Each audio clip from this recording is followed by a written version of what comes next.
Paul Fischer from Argonne National Lab, and he's going to tell us how to fill a million processes with work, I think. Okay. He's threatened, if you're sitting in the front 2 rows, just watch out, he's threatened to use the stick reaches all the way to the 3rd row, by the way. Okay, yeah, so I'm going to talk about, scaling simulations out to a million processors, hopefully with productive work. Of course, that's somewhat in the eye of the beholder, I guess. So just a little overview. I actually have a lot of slides, and I'll probably skip over some, but feel free to interrupt at any point. So I'm going to talk about high-order methods, give some motivation, why we think these are good methods for turbulent flows, where you have minimal physical dissipation. A little bit about efficiency, so matrix-free factored form solvers. Some issues relating to stability, since that's been a popular topic here at the workshop. And then scalability, what do we mean by scalability? Well, we want discretizations which are appropriate for long-time integration. We obviously need bounded iteration counts with our iterative solvers. We need scalable coarse grid solvers, and so currently we're asking questions about, well, suppose I have a billion processors. Since we're already doing a million, we can now look beyond that. And also, I think a more relevant question today is, what about new node architectures, for example, GPUs? And I'm not going to talk about them, but that is really one of our future research directions. So we're interested in convection-dominated phenomena, so it's quite the opposite of the heat equation. Where errors decay exponentially fast in time. With these advection things, they propagate for long times, and that actually is the real challenge, as you guys all know. So these are a couple of the examples. These were done at KTH by George Khoury. This is a Reynolds number tau 1000 DNS of pipe flow. Just a couple other calculations. This is done by a group down at Texas A&M, Andrew Duggleby's group. They've been doing a lot of complex geometry calculations with our spectral element code. This is an ocean application. Tamayaz Gokman, some of you may know him. He looks at various mixing phenomena, kind of fundamental phenomena in the ocean at small scales. Another one, this is one we did this summer with somebody at the APS that was interested in enhancing heat transfer in some of their passages. And he had done extensive experimental studies and wanted to look inside. So we basically used the numerical method as a microscope to see what's going on. And we verified that we can reproduce his experimental results. And so then we can start asking questions about what's actually causing this kind of behavior for different geometric configurations. Okay, so I'm solving the incompressible or low Mach number Navier-Stokes equations. For the incompressible ones, we basically, of course, have a nonlinear PDE in 3 space dimensions and time. We have this divergence-free constraint, which is annoying because it globally couples everything. Okay, at 0 times, in 0 time, I mean, it's an infinitely fast time scale, which says that if you push flow at this end of the pipe, it comes out here at the end of the time step, which automatically implies global communication, okay? And that's really because what we're doing, it's not really the physics, right? The physics, it goes at a speed of sound, but this is a multi-scale approach to solving that equation, which says, I have this very fast time scale, I don't want to deal with it, I'll make it infinitely fast, and then I'll use a fast elliptic solver, which can be done at optimal efficiency. So it's really a multi-scale phenomenon, not a physical phenomenon. We treat the nonlinear term explicitly in time, typically using a kth order backward difference formula with extrapolation, or we can use a characteristics method, which will allow us to circumvent the CFL constraint. Then once we've moved the nonlinear term to the right-hand side, we bring everything else over. We have a linear implicit solve that we do at every time step. So linear viscous terms and linear divergence-free constraint. After we solve the linear terms, very often we'll apply a grid scale spectral filter to stabilize things or as an LES model, and I'll talk a little bit about that. Okay, so basically the spectral element method, you can think of it, to leading order, just think of it as a high order finite element method. Okay? It's a particular subset of finite elements. And one of the principal restrictions is that we are only admitting hexahedral brick elements. They can be curvilinear bricks, but logically, within each element, they are a tensor product brick with n by n by n grid, where n is the polynomial order within each brick, typically in the range of 4 to 15. I've gone as high as 120. We can do that because we never create our stiffness matrices. Even though the stiffness matrices are completely full within each element. We never create them, however. So our memory cost is low. So, just a little bit more about the discretization here for the convection diffusion equation. Everything's based on a weighted residual formulation, so we're looking for a solution U in the appropriate approximation space, which is for us C0, such that this holds true for all V in the test in the same space.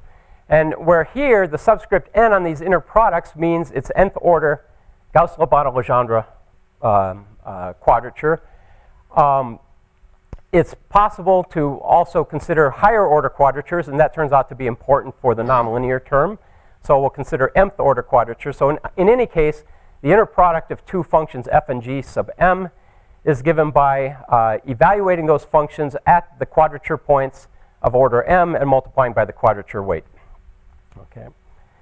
So the standard approach with the spectral element method was to evaluate the functions at the Gauss-Lobato points with nodal bases, and then the inner products just became pointwise collocation, essentially, because once you evaluate them, all you have to do is multiply the functions together, multiply by the quadrature weights, and then just suffer along with the small quadrature error that you get from that.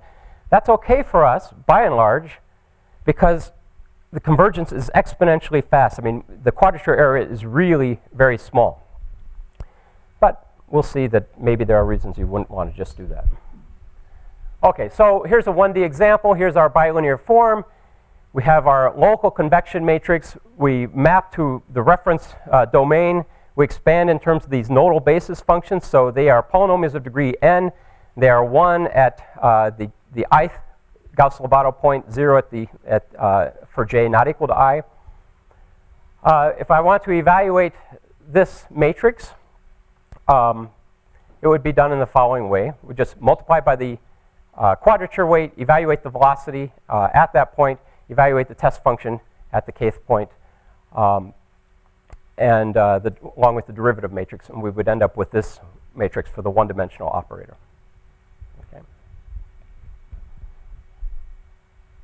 Okay, so what about accuracy and cost? Well, the real attraction of this thing is that the convergence is exponential with n. If you look at this semi-log plot, here's an exact solution to the Navier-Stokes equations. This is a low Reynolds number, but it's an exact solution. Unfortunately, you have to leave this as a low Reynolds number because the problem is not physically stable if you take Reynolds number to 1,000. Okay, it's the case with almost every exact Navier-Stokes solution I know. It's exact at any Reynolds number, but it's stable only at low Reynolds numbers. What you see, of course, is that if you double the resolution in each space direction, you come down by 4 orders of magnitude, a factor of 10,000. Okay, so it's very attractive, for problems with smooth solutions. And it turns out, and this was a point that was pointed out in the first book on spectral methods by Gottlieb and Orzag, is that they're actually attractive even for problems which have non-smooth solutions. So here's the pointy cone subjected to one time around plane rotation. Here's the numerical dispersion you would get with a second order method. We're going to revisit this plot later based on some new revelations for myself, not so new for many other people. But if we just, in every case here, we keep this as a 32 by 32 grid. So now we go to 8 elements on a side of polynomial degree 4, 4 elements on a side, polynomial degree 8. You can see we get significantly reduced numerical dispersion. And you could argue, well, what's the cost of that? And what we've observed for many cases is that the cost, the leading order indicator of cost, is the number of grid points. it almost doesn't matter what the polynomial order is. So these are all more or less the same cost. And the argument is actually stronger in 3D than it is in 2D. But 3D is where cost matters. Analysis can be done in 2D. So why does this actually work? Why is there some benefit to increasing the polynomial order? Well, in fact, if you just do H refinement and you plot the phase error as a function of the fraction of the resolvable modes. So here by fraction of resolvable modes, I mean that, so this is for a 1D equation. If I have n grid points, the highest wave number I can resolve is n over 2 by Nyquist. Okay? So divide the x-axis by k max, which is n over 2. Plot that. As you keep refining, of course, you can resolve more modes, but the fraction that you resolve accurately stays the same. Okay? No mystery there. However, with p-type refinement, now as you resolve by increasing p, you actually resolve more and more modes. So in fact, this solution that we were looking at before, there's a lot of energy content at low wave numbers, even though it's not something you would expect to find spectral convergence for. But you're getting those low wave numbers more and more accurate through p refinement. Go ahead. So we start off with a certain resolution. In this case, the resolution is 16 points. So 16 spectral elements. Now we increase from linear to quadratic to fourth order and so on and so forth. Okay. We can go to infinity. What will happen? First of all, what would happen if we had Fourier spectral method? Everything would be down here at 10 to the minus 15th except for the last mode. Okay? With Fourier, you get everything except the last mode. If you take p to infinity, you would get pi over 2 modes. So this would be a flat curve, and it would drop down like a rock at 2 over pi, sorry, 2/3. You would never get to Fourier. And that has to do with the distribution of, you can look at it as the distribution of eigenvalues, but heuristically it has to do with the distribution of the grid points on a Chebyshev grid. The spacing is larger at the center than at the ends. Okay, so you can't pick up that mode. How much larger is it? It's a factor of pi over 2 rather than 1 over 2, which is what you get pi over n rather than 2 over n, which is what you get for Fourier spectral. What are little spikes? Right, good question. There's some kind of interaction with modes with the spectral element discretization. And so you're getting some sort of subconvergence when you're at the wrong. Well, I don't know. No, just take the envelope of the top and say that everything else is gravy. Yeah, okay. It just shifts the curve. Okay? So, so it is still the same kind of convergence, but it's obviously not as good as the bottom part. You'd like everything to be at the bottom if you could do something to clean that up. Okay. As I said, we'll come back to these curves in a little bit. So what about the costs? Well, the costs are dominated by iterative solver costs because we have this elliptic problem. Okay? Pressure solve dominates everything. It does for everybody. If anybody tells you different, there's something wrong with their code. Because it's the fastest time scale, right? It can't help but be the most communication intensive thing. And the one crowd that will tell you that it's something different are the Fourier guys. What do they always whine about? They go, man, the nonlinear terms are killing me. And it's not. It's the linear terms, because what they're doing, they're in nonlinear physical space, and then they FFT into the wave number space, and then they have a diagonal solve, and then they FFT back. They're always whining because they have to go to physical space and back, but it could be viewed the other way. The cost is for them is in the FFT to get into to solve the linear problem. So we need to have bounded iteration counts. We need to have low matrix vector product costs, and for that we're going to exploit these tensor products forms. Okay, so and the way we do that, one of the big advantages of these tensor product forms is that derivative operators can be cast as matrix products. So here's my function, u of rs.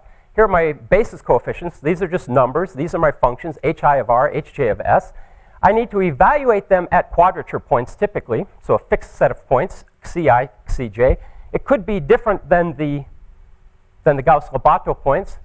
But if it is exactly the Gauss-Lobato points, then the sum over j will go to 0 here, because this becomes the Kronecker delta.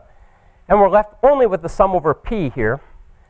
So we have the sum of UPJ dHP dr, which can be written this way if we recognize this as a derivative matrix, which can be pre-computed without knowing anything about the solution. So now we have this matrix-matrix product. It's very fast, very cache efficient, same thing in 3D. Okay.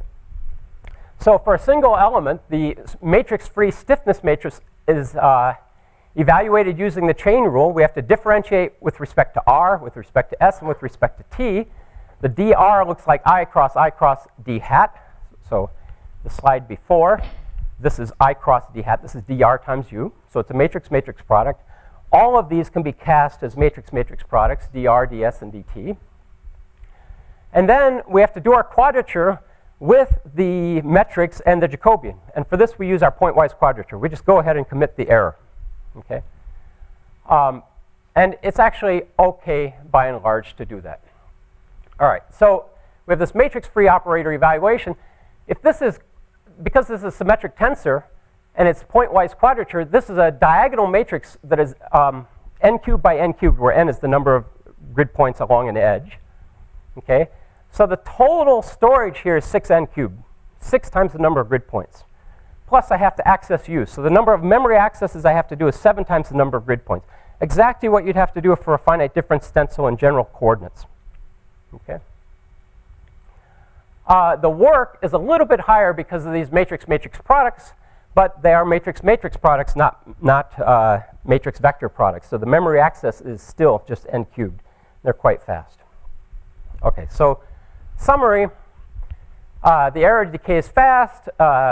We need only O of n memory accesses, and then we need O of n times cap n work in the form of matrix-matrix products, where little n here is the total number of grid points. We have, if we did this with standard p-type implementation, we'd have O of n cubed memory accesses. You would be killed taking n large with a standard finite element method. And same with the work. Okay, these ideas can be extended to other types of geometries, for instance, to TETs. And many of the principles are the same if you just start thinking high end first and then work your way down. Okay, so what about stability? In the absence of some kind of eddy viscosity, some type of stabilization is generally required at high Reynolds numbers. So I looked at lots of options, DG, we know, bubble functions, spectrally vanishing viscosity. In the end, I settled on filtering and de-aliasing. What I like about filtering is that it's a post-processing operation. I don't have to change my solvers at all. And I have a lot invested in solvers. So I think I have a better slide than this one. Yeah, sorry. So when I discovered that filtering worked, I stopped looking at the other methods. It's not to say the other methods are bad. It's just I found that this worked extremely well. And so we've pretty much used it since. So the basic idea is look at the 1D case and say, well, I can expand rather than my nodal basis. I can expand in terms of a modal basis where phi k is the kth Legendre polynomial minus Lk minus 2. The interesting thing about this function is it vanishes on the endpoints. Okay, so I can filter locally within an element without disturbing my endpoint values, which is nice. So I can, within a brick, I can filter everything within the brick and on the face of the brick, but I can still maintain continuity. Okay. So the basic idea is expand in this basis function. So it's a quick matrix-matrix product to transform from my nodal basis to my local modal basis. Set the filtered function to be the sum of these coefficients multiplied by a weighting function, which is a transfer function, which is typically 1 everywhere and then just down by a few percent for the last couple of modes. And it's usually a good idea to have a smooth roll-off rather than to, say, have a sharp cutoff filter. You get smoother results doing so.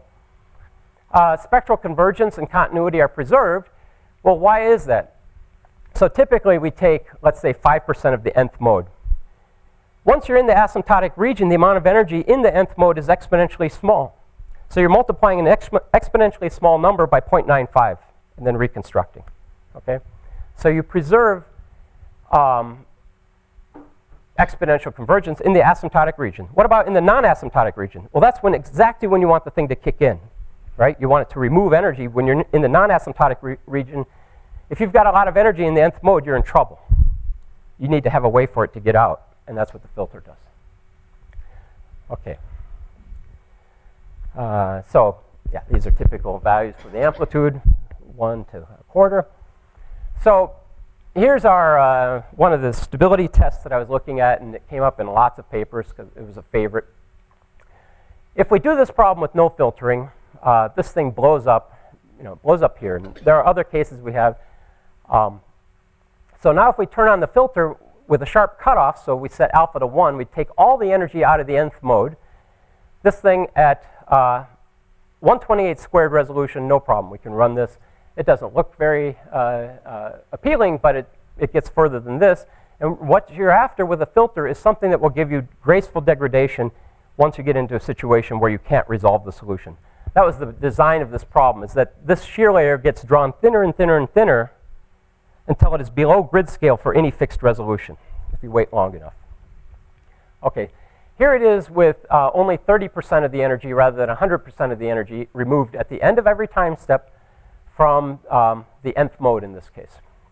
Okay, and here it is with 256 squared.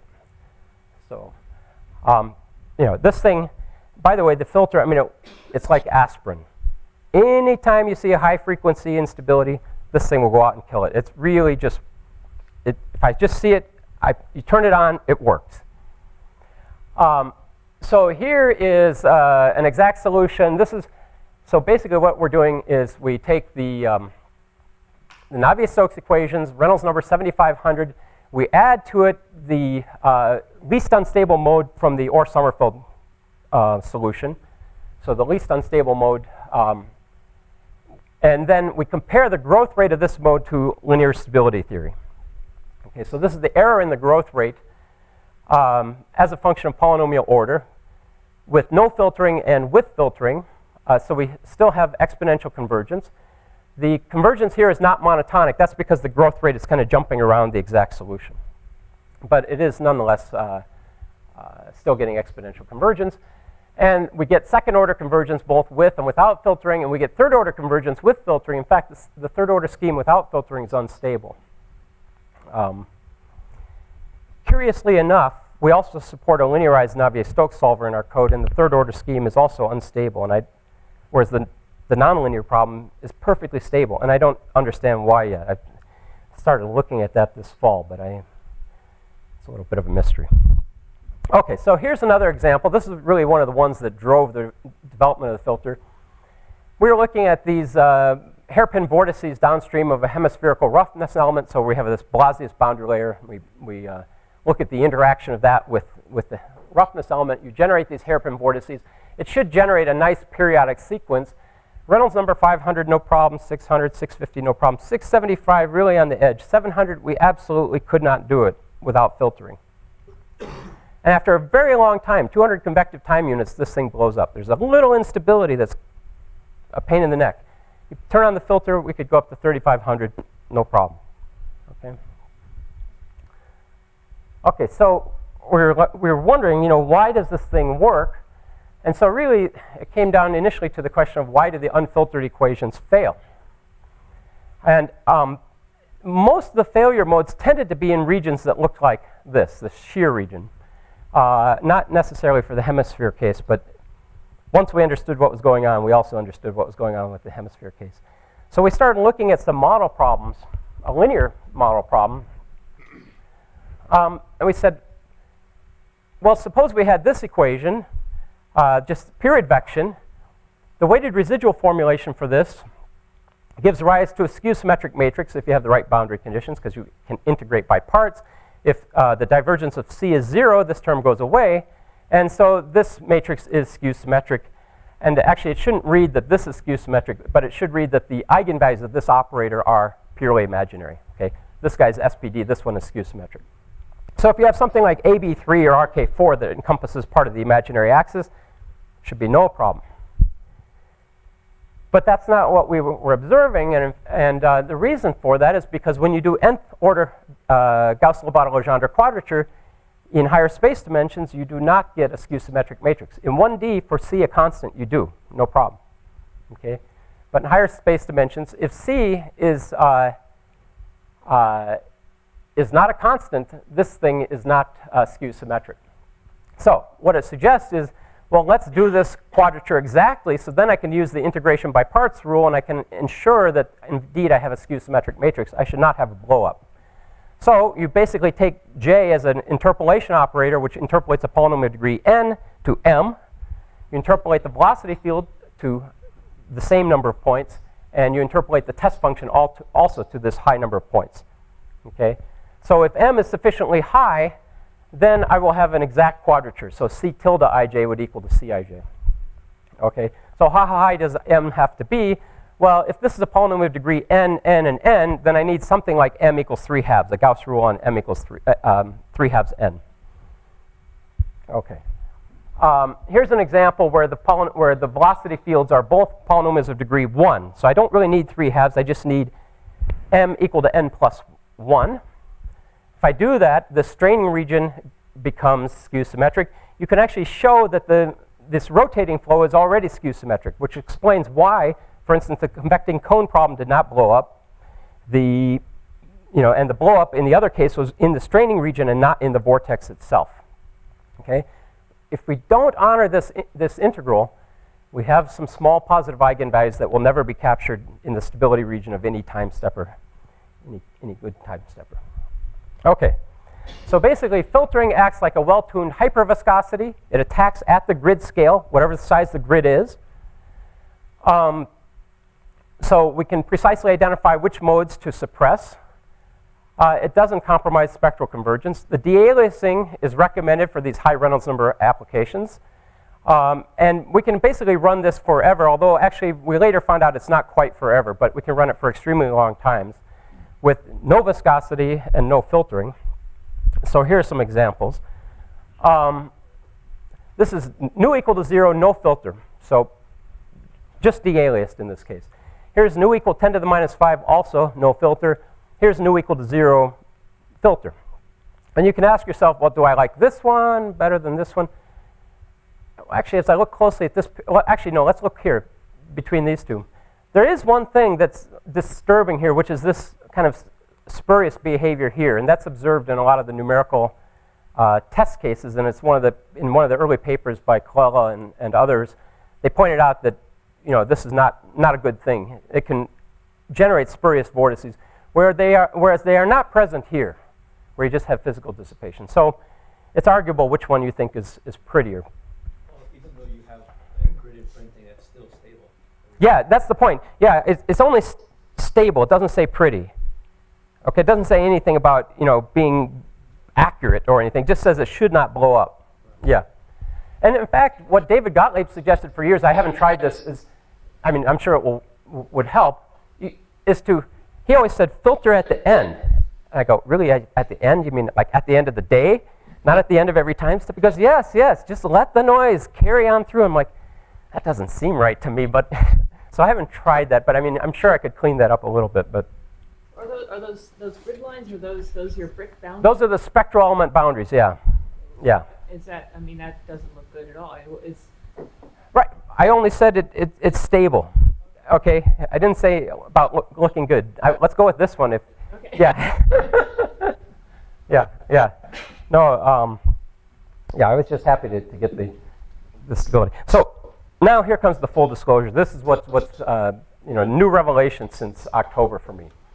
And I've been, you could say, wasting a lot of time doing dozens and dozens or hundreds of test cases, actually, trying to kind of get an understanding of what's going on. But so, all right, let's go back and revisit this notion of quadrature. And in fact, we've got to revisit this term too. But it turns out there is some benefit to over-integrating this one. This one is sufficient for stability. And if you read Orzag's original paper on de-aliasing back in 72, at the last sentence he says, well, de-aliasing's only needed for stability, not for accuracy, because you've already truncated your space. It doesn't do you any good to exactly integrate this thing. You're not going to get infinite precision back. You've already truncated your space, so you should only do it to improve stability. And then he follows with the sentence, and there's usually enough physical dissipation around so that you don't need to do it. Okay, so conclusion from that paper would be I don't need to de-alias. And then you learn, well, okay, yeah, maybe I do, but I only need to do it for stability. But it turns out there's a huge gain, and the finite element community already knows this, to integrating this one exactly also. And Mark has already given us the convergence rates and the improvements. It's pretty cool. So here's our 2D test problem from before. And here it is with the full mass matrix. Okay, now this plot looks, stunning, right? This is, don't get too excited about this because it's actually still better, by and large, to go this route. And so here's an example. So if we use the full mass matrix, the black curve here, this is a 1D convection. So we basically have this kind of Gaussian thing. We advect it around 10 times, then we ask what's the error at the end of the 10 times. And in every case, the resolution is fixed at 90 points. So we change the polynomial order, fixed resolution. So as we increase the polynomial order, we reduce the number of elements. So the product is 90 points, so fixed cost. You can see you get a lot of gain by increasing the polynomial order, but you also get a lot of gain by going to a full mass matrix at somewhat increased cost because you do have to invert that mass matrix. And by the way, when I say full, it means locally full to the spectral element, but it's actually still a banded matrix, right? It's still sparse. And you can see it's not perfect even for n equal 2 with 45 elements. You have, interestingly enough, not trailing dispersive waves, but leading dispersive waves. They are not always leading dispersive. They happen to be for n equal to 2. Okay, so there's some benefit, but there's still benefit to increasing the polynomial order. Okay, and the relative phase errors are significantly improved with the full mass matrix, particularly this one. This is the n equal 1 and the n equal 2 case. So the n equal 1 case didn't get down to below 1% error for even 10% of the modes, whereas here we're down to like 10 to the minus 4th. That's a big difference, okay? These little spikes, this envelope here is exactly the same as before. So you could argue I've actually gained nothing, right, if you view everything in the worst case scenario. But in fact, in all these intermediate regimes, you actually do get something. So the question is, what's the cost? For semi-implicit schemes, the full mass matrix overhead is probably nil. I'm still characterizing that a little bit. But if you're inverting the Helmholtz operator with the viscous term, it's probably not going to be a significant overhead to use this full mass matrix. So still experimenting with that. OK, let's go on to linear solvers. So what do we have to do? We have these 3 Helmholtz solves for velocity. Basically, this is the u over delta t plus the 1 over Reynolds number del squared u term. Okay, this thing is strongly diagonally dominant, and then, of course, this isn't, but it's multiplied by a small number. This is multiplied by a big number, so the whole thing is strongly diagonally dominant. Jacobi precondition, conjugate gradients, perfect. Okay, the tricky one is the Poisson equation for the pressure, which is either going to be a consistent Poisson equation for the pressure or a standard Laplacian. Either way, it's about the same. And so just to give you a little bit of context, what do we do in our, we have 2 formulations. The one that we've exercised more is the what we call the pn minus 2 method, which is where the pressure is discontinuous. It's a polynomial of degree n minus 2 living on the Gauss points. So it's a discontinuous pressure. It's not living on the boundary or on the element interfaces. And then the velocity is in pn, and it is continuous. And we have the velocity values are defined at the interfaces. So the pressure is basically coming from here. It's the Lagrange multiplier to allow you to impose this constraint. Q is the test function. It's in the same space as the pressure. So when you plug everything in, you get a linear system, which is a Stokes problem here, the unsteady Stokes. Here, H is this Helmholtz system. So B is the diagonal mass matrix. Could be the full mass matrix. Nu is our, A is our Laplacian. And then beta naught is order unity constant associated with the BDF scheme. So if I want to solve this, one approach is to do block Gaussian elimination, multiply this equation through by h minus 1, multiply this through by the discrete divergence operator, get a lower diagonal block here, which would be d, h minus 1 times d transpose. That would be symmetric positive definite. The unfortunate thing is if you want to do conjugate gradients on that, you would have an H inverse to compute with every iteration. So instead, we do a tricky time splitting, which is first came out with in the Madej pattern and Ronquist paper of 90, and it was actually readable in Perot's 93 JCP paper. And the idea is basically rewrite the system where I choose a matrix Q here, and then I take the term that involves Q, and I put it over on the right-hand side, and I first also only solve for the change in pressure. That way, any error that I make here is at worst O of delta T, okay, because it's multiplying something that is O of delta T. And the choice for Q, a good one, is H B inverse delta T with appropriate constant. Now, when I do block Gaussian elimination, the H comes through, this H inverse goes away. I have an H inverse over here. And then the Schur complement now looks like D, B inverse dt, where B is diagonal. Okay. Note that if I want to invert the full mass matrix here, I could still do so. It would not affect the Schur complement, but it would get the transport right. This is the nonlinear term here. So it seems like that will carry through. So now we have to solve this system, E delta P equals G at every time step. E is spectrally equivalent to the Poisson operator. So we can just think of it as the Poisson operator. Okay, so our solution strategy has two parts. The first part is to compute the best approximation from previous time steps. And basically, I came up with this idea because it was very frustrating. You look at the pressure every time step, it looks exactly the same as the previous one. It's like, gee, I've already solved that problem. I should be able to do something with that. And so the idea is to construct the best possible approximation from a handful of prior solutions through projection so that it's 100% stable. It's not as opposed to high-order polynomial extrapolation, which would be unstable. And then use precondition conjugate gradients to solve the remaining problem. Okay, so this is the basic idea. I'm trying to compute Pn here. I'm going to compute some P star, which lies in the space of previous solutions. And in this case, it will be E conjugate. So E is symmetric positive definite. I can define a norm. All you have to do is choose a norm that's computable. That's the key, right? We don't really care. And the E norm is a good one. So now, how is that done? So here's a generic case. So if you have to solve a sequence of problems of this form, AXN equals BN, you can do this very easily.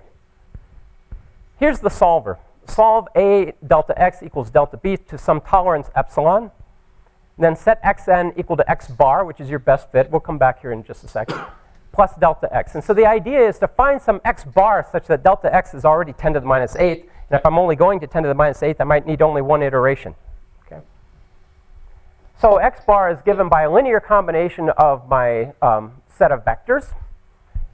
And the coefficients are given by the inner product of my basis with my right-hand side B.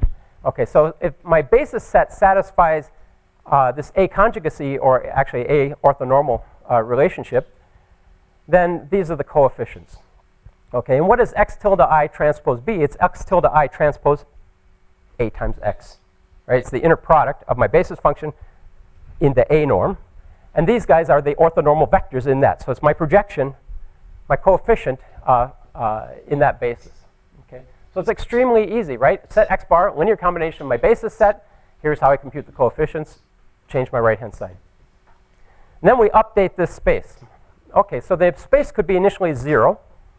If it is, we set the first element in the space equal to the thing I just computed, normalized. So it satisfies this condition. We set L equal to 1. Otherwise, we update the space with delta X, the thing I just computed, minus its projection onto the space. So this is just Gram-Schmidt. Okay. One nice thing is that delta X is, in principle, already orthonormal to the set, because it's orthogonal. We've already subtracted off the part that lies in the set. It's not quite orthonormal because we only solved the tolerance epsilon. If we solved the tolerance infinity, we could just plug delta X in straight away. So we do the Gram-Schmidt to get stability. Okay, so you can see it works. So one thing is you can show easily that the residual has to scale like delta T to the L.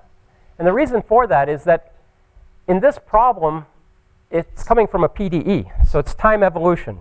Presumably it's smooth. Otherwise, your finite difference in time is not working. So if something is smoothly evolving in time, I can fit a polynomial through it. Okay? And so from classic interpolation theory, you can show that the error is going to be delta t to the L. You don't know what the constant is going to be, but the error is going to scale like delta t to the L. This thing is better than any polynomial because it's the best fit in the space. So the proof is straightforward. And so you get this delta t to the L, and then actually this is the residual that gives you the delta t to the L part, but it's plus O of the iteration tolerance. And the reason for that, you can think of it, suppose you have a scheme that's O of delta t to the L, and you take 100 vectors. So, and you say, oh, okay, it should be 10 to the minus 100th. Well, yeah, that's true, but you're working in 15-digit arithmetic. You know it's not going to be smaller than 10 to the minus 15th.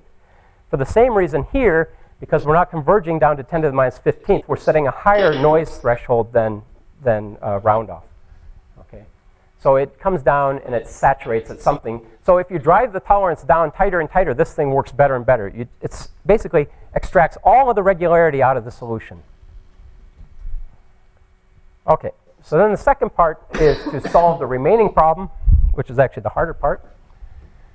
And for that, we're using basically a multigrid where the smoother is based on overlapping Schwartz. So the idea is we solve for the residual at every time step, or at every iteration in the GM-res iteration.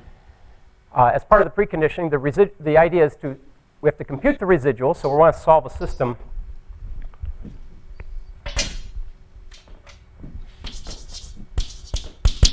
mz equals r. So what we need is the preconditioner.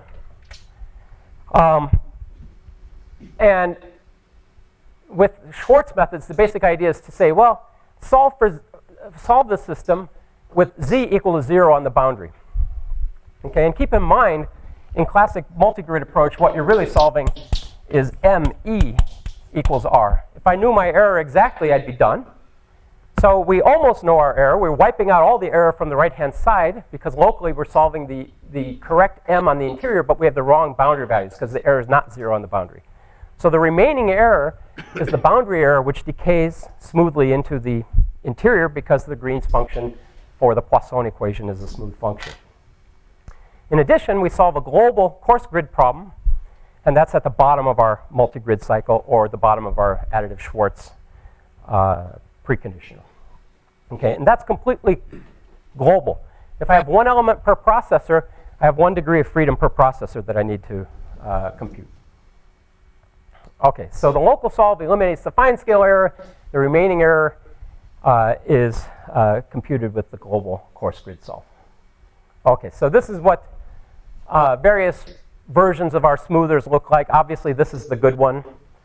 You know, after one sweep with the fine scale, this is what the error looks like. When you add in the coarse grid correction, you've reduced the error for this particular model problem by 0.15. So you embed that whole thing inside conjugate gradients or GM-res, and you're doing very well. So the spectral element multigrid idea is basically we have a really natural sequence of nested grids. We just reduced.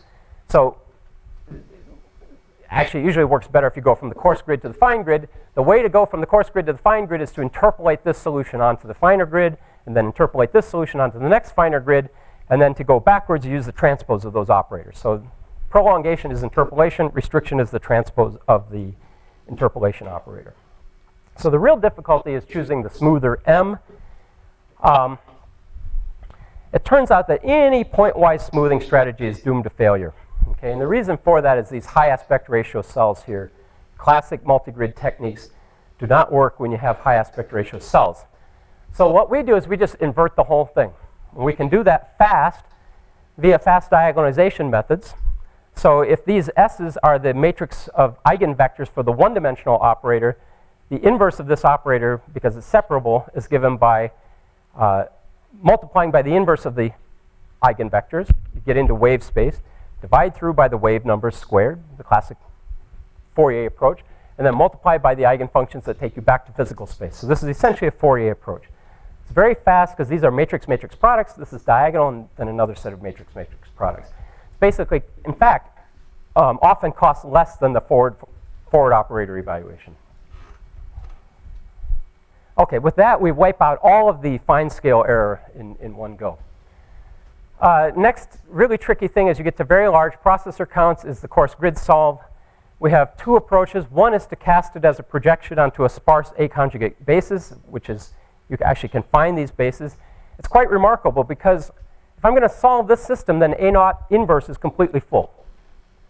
Yet A0 inverse has, under an appropriate numbering, a sparse Koleski decomposition. Okay, and you can, there's a way to construct this. So the matrix vector products are very parallel. We can do this in a minimum number of messages, log p messages, and we get it's an exact solve. I mean, it's a direct solver.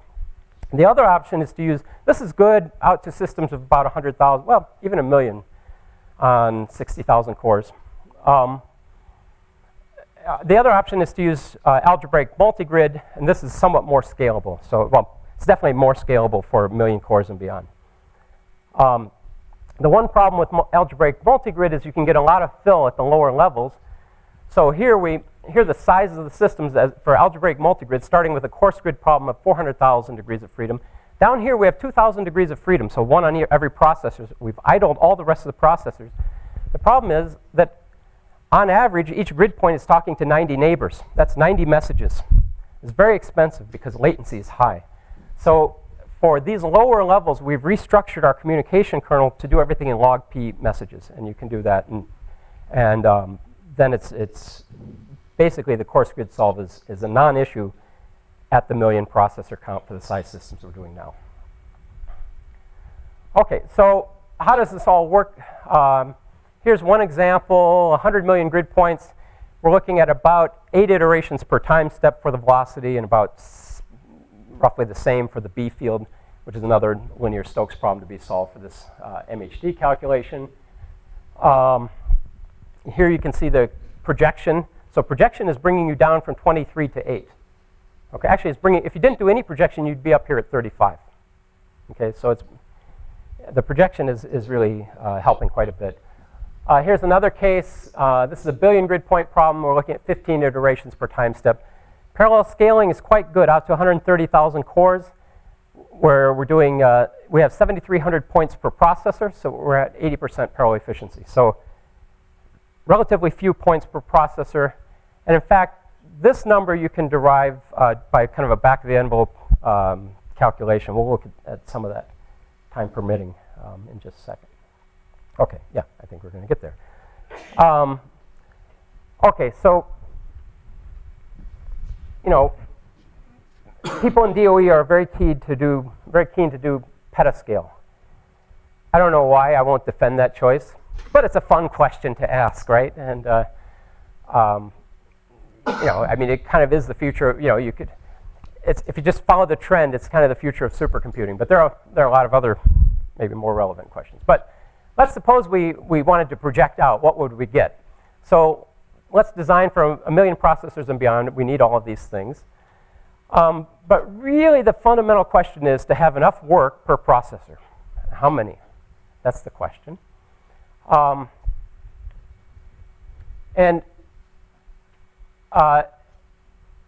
Oh, okay. Well, let me back up just a little bit. Yeah. One of the things we've found is that at extremely fine granularity, we do have to turn off all extraneous I/O. So, yeah, we are out to 1 million cores already. So the problem that I was just showing you before at 131,000 cores, we're running on 500,000 cores, but we're running either 1, 2, or 4 processes per core. So we've run up to 1 million MPI ranks for this particular problem with 1 billion grid points, which when we get way out here at 1 million MPI ranks, we're at 1,000 points per process. So it's quite low, quite a small number. We're getting 40% parallel efficiency only if we turn off all I/O. Another interesting point of this curve. So this axis is my cost. This is how many cores I'm using that I'm actually paying for. Here we're running more than 1 MPI process per core. Okay, so there's 16 cores per node. We're running either 1 process per core, 2 processes per core, or 4 processes per core. So you can see that there is benefit to running 4 processes per core on this machine. You start running out of steam, though, once the problem gets down to only 1,000 points per process. Okay, but there is benefit to running multiple processes per core with no coding effort. Right? Go ahead. Oh, is that because you're letting the system basically, you have smaller caches and you're letting the system swap things in and out? Well, okay. So BGQ, this is BGQ, has support for hardware threads. I don't know what a hardware thread is. I mean, what, you know, but in fact, I've been told that if you do not use 2 of those hardware threads, you cannot saturate the floating point units. Yeah, so you have to be doing multi-threading somehow. And I'm very keen on letting 2 MPI processes do my multi-threading for me. Having multi-threaded our code once before, 12 years ago, and man, it's a headache. You got to go to every routine. Loop split, loop split. If I'm going to do all that, I'm going to GPUs. You know, just total rewrite of the kernels. Because here I'm already getting, let's say, a factor of 2. How much are they going to get beyond that if I go to an OpenMP model? You know, am I going to get to 4? I'm dubious, right? And so this is 0 effort. Yeah, but it has to do with this support for hardware threading. Okay. So yeah, we have just enough time to kind of do this kind of back of the envelope calculation. So in 2005, everybody who was a real parallel computer happened to be at some meeting, and there was a workshop, and they said, "Can you give a talk?" And I said, "Okay, I'll give a talk." And I analyzed FFT methods, and I analyzed finite difference methods, scaling out to 100,000 cores. And I just asked the question, how many points are we going to need per core to get 50% parallel efficiency? The very interesting thing I found was that the FFT methods, I also needed about 10,000 points per core. And I said, oh, how can this be? We all know that they don't scale. And then I said, oh, you know, they don't scale on a 2-dimensional mesh, which was the world's fastest computer 20 years ago when everybody abandoned FFTs. So I redid my analysis because I could do it. It was all plugged in, and sure enough, it didn't scale. The graph shows the FFT doesn't scale, but if you have a 3-dimensional network, you have enough bisection bandwidth to get the all-to-all to go through. And BGQ is a 5-dimensional network, even more bisection bandwidth. So the FFT methods are not dead yet, by the way. I mean, we all thought they were dead because we were basing it on the world's fastest computer in 1991. But at any rate, so this is the kind of analysis that I did for the grid-based scheme. And you know, I found, okay, you need something on the order of 1,000 to 10,000 points per processor.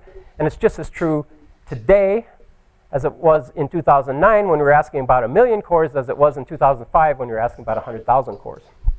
Okay, which says we're going to need something like 10 trillion points. So people better be thinking, if they're going to plan to use this exascale machine,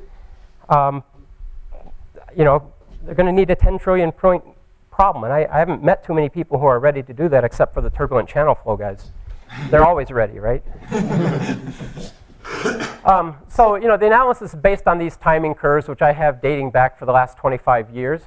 And you can see the communication's gotten a lot faster over the years. But once you non-dimensionalize by the clock rate, all the curves kind of collapse. I didn't actually show that curve today. But here's the table. So these are the dimensional values. Look at this. This is one of my favorites. The latency of 6,000 microseconds. And this is the inverse bandwidth term. And then here's the clock rate. Now this was 50 microseconds. This is 286. And then when we added a vector processor, now when you non-dimensionalize this, the non-dimensional latency is like 18,000. I think it's far worse on a GPU. The ratio is still far worse, but nobody's given me a good concrete number. I saw some very scary numbers from Tim Warburton. They were so scary I couldn't believe it. I'll just say 1 million, but don't take, you know, it's big. But I think it's worse than 18,000. But it's not something to, this was still a fine machine. A lot of people hated it, but you know, if somebody gives you a processor that brings you up like this for free, you take it. Right? Your job is going to run faster. Okay. So anyway, these are, you take these numbers and you plug them in. So let's look at Poisson equation with finite differences and do point Jacobi smoothing for multigrid, and then look at the analysis as you go to coarser and coarser levels and you sum everything up. Okay, so I have to exchange some data, and really the only one that matters is 3D. So I have 6 n squared data, and then I have 6 messages to take. So 6 times alpha, that's my latency. And I've non-dimensionalized everything by the time in which I can do my arithmetic. So that's a measured time. It's not the advertised peak megaflops time. It's what a user would observe. Okay. And when you go through all the restriction and prolongation and the smoothing at all the levels, you find you have to do about 50 n over p operations. So I've switched now. I'm sorry. Capital N is now the problem size. I should have switched this back to lower n. So capital N is now the total number of grid points. P is the total number of processors. And you got about 50 of those to do per V cycle. And the communication overhead looks like this. 8 log 2 n over p, 30 2 over p, plus this coarse grid solve. So if we ignore the coarse grid solve for a moment, then every term here is multiplied by n over p, which says I can take p to infinity, and I will have bounded scaling as long as n goes to infinity with p. Okay? So I do not need to be worried about increasing p. The only term that's inhibiting that is this guy. It's actually got logarithmic growth. One thing that's very interesting about this is that for a million cores, this number is 20. For a billion cores, the number is 30. It's only 1.5 times larger. It's not hugely larger. It's 1. And it's getting, with every factor of 10, it's kind of flattening out more and more. But the downside here is that 8 alpha, alpha is a big number. That's the issue. It's not so much that the log p term is going through the roof. It's just that it's already a big number here. And if we could do something about improving this, we would get more scalability. We could go to finer scale, which is kind of important. It'd be nice to run not a 10 trillion point problem, but a 100 million point problem. No, 100 billion point problem. So, okay, you just plug these curves in and you ask, at what point does this thing, now that I've non-dimensionalized by the total arithmetic work, equal 1? That would be like the perfect load balance situation if they are, if you're overlapping. Okay, and what do you find? You need, for a billion cores, you need something like, in this case, 15 trillion points. And it would work out to about 24 megabytes per processor for our code. So that's an important number for the vendors, right? Because they want to give you 2 megabytes per processor. You know, a billion cores, 2 megabytes per processor. We'll say, oh, no, that's not going to work for me. I'm going to need more. Okay, and so you can do that kind of analysis and come up with those kind of projections. And they're fairly accurate, by the way. So then you could ask about mitigating factors as you go into applications. Well, if you have multiphysics like vector-based PDEs, Maxwell's equations, you have lower latency. You have more work because you can send 6 quantities at a time. You have a vector field rather than a scalar field. If you have additional localized physics like combustion, you're doing a lot of work with not too much message passing. If you're doing UQ, you might have a large parameter space. Clever reductions of the coarse grid solve overhead, elimination of the log p term. So here, this is the all reduced cost on BGP as a function of processor count going from 4 processors to 65,000 processors. All reduced is not going like log p. It's beautifully flat, okay? And that's because it's done in hardware. It's the software constant plus log p times the hardware constant, which you don't see because everything's dominated by the software constant. It's not log p times the software constant, which is what most of us observe. So this is with the optimized collective turned off. Here is another machine. Not a good, so this is the ping pong test, and then this is the collective time. Here's the ping pong test time for BGP, and here's the collective time up to 131,000 cores. Just a small constant above the minimum communication cost. Okay.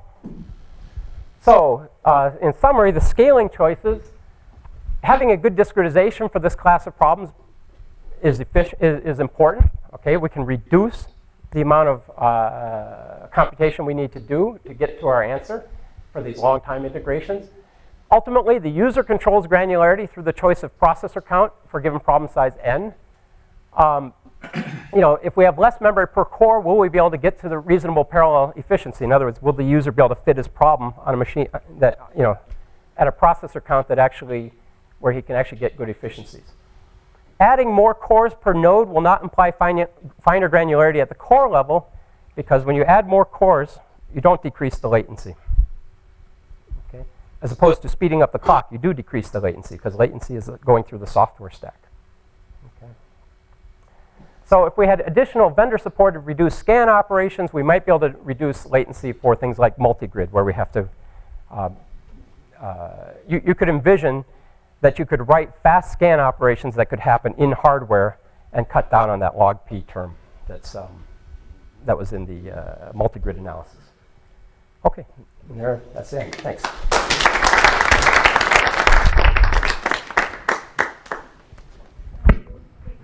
After the envelope calculations, just need 10-meter resolution on the globe to fill an exascale machine. Okay, there you go. Okay.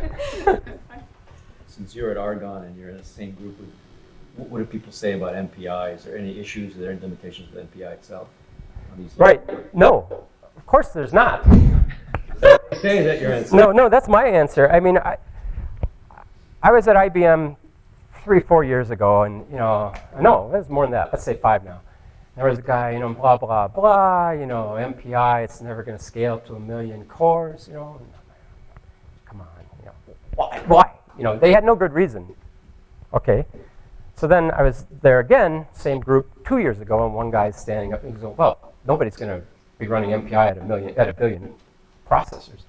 And everybody's looking at me, because I went ballistic when the other guy said 1 million. I said, what do you mean? There's absolutely no reason it won't scale.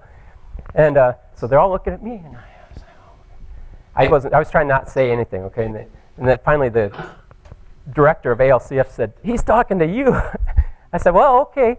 Let me just point out that 2 years ago we were here and somebody stood up and said, we'll never be running MPI at 1 million cores, and now the number's up to 1 billion. So yeah, there's no reason it shouldn't scale. What's one possible scenario? You don't have enough memory for the process. Okay, so that's the thing I don't know about. But the concept of MPI, which is I own my data, and I'll give it to you when I'm bloody well ready to, and not before. Stop asking me, which is what you have to do in a shared memory model. Can I have the result yet? No. How about now? How about now? Can I have it? Yep. I'll send it to you when I'm ready, not until, okay? The user has solved the memory locality problem because the user understands at the macroscopic level where his data lies. That's the beauty of the message passing model, is that you understand where your data is. Getting that implemented is another issue, but the model is fine. Okay, implementation is maybe something else. But yeah, I don't see any reason why it wouldn't work. I tend to be rabid on the topic, but and it kills me, by the way, when vendors deliver machines where it won't work because they didn't have the will to do so, and they won't support the number of processors. IBM did that in the late 90s. They delivered ASCII White, 8192 cores. Max number of MPI processes you could run was 4,096. So a few guys had to fall on the sword to write their code for an SMP model just so that the DOE could say, yes, we used the whole machine on one app. Okay? ASCII Red, same thing. They delivered 2 cores. We killed ourselves to use both cores. In ASCII Red, the intent was a little different. One core was supposed to be the message passer. Kind of a good idea, but it turns out it's much more efficient as a computer since it was exactly the same as the other core. We got 1.67 speed up by doing that. A few months later, they came out with a software upgrade so that we could run 2 MPI processes per core. 1.86 speed up, no effort. Now, today, IBM has delivered, I shouldn't say this has, because 2 years ago I was in a meeting where the chief architect of Q said, oh, that's right. In order to fully saturate the big machine, you won't be able to do it with an all MPI model. You could. So you couldn't run enough MPI processes. And that made me so mad because I'd been bugging them for years to make sure they don't do that. And voila, they did it. Go ahead. But if we now have basically every platform which is in current production having little vector units on there, you can't do all your parallelism via MPI because MPI just... Why can't I vectorize within my MPI code? Right, but now we're back into having to worry about localized parallelization, right? So you can't just lump the parallelization onto MPI. Oh, so I don't see those as being orthogonal anyway. I mean, I always vectorize inside my MPI code. right? And these DGEMs are extremely vectorized. That's true. Yeah. And I also don't see it like the GPU model is perfectly fine. I mean, that does mean inverting that is a different memory model, right? It means not cache-based, but exposing all the parallelism and then using MPI to talk to. That's why I get more excited about GPU versus somehow a bunch of cores, because GPU, you're looking at a big step up for the investment, whereas I don't think for the multi-core I can get almost all the way there with MPI with zero effort. So provided the vendors are willing to not inhibit me from doing so. Yeah. So how would you were going to say something about GPUs? How do you envision those in your, I don't know. Well, in the sense that we've already done that. I mean, we have run on a machine like that, and it was a lot of people didn't like it. I didn't mind it. It was a great machine. It had a good price performance point. I mean, a very good price performance point. Required writing some software, and none of that software is useful anymore. But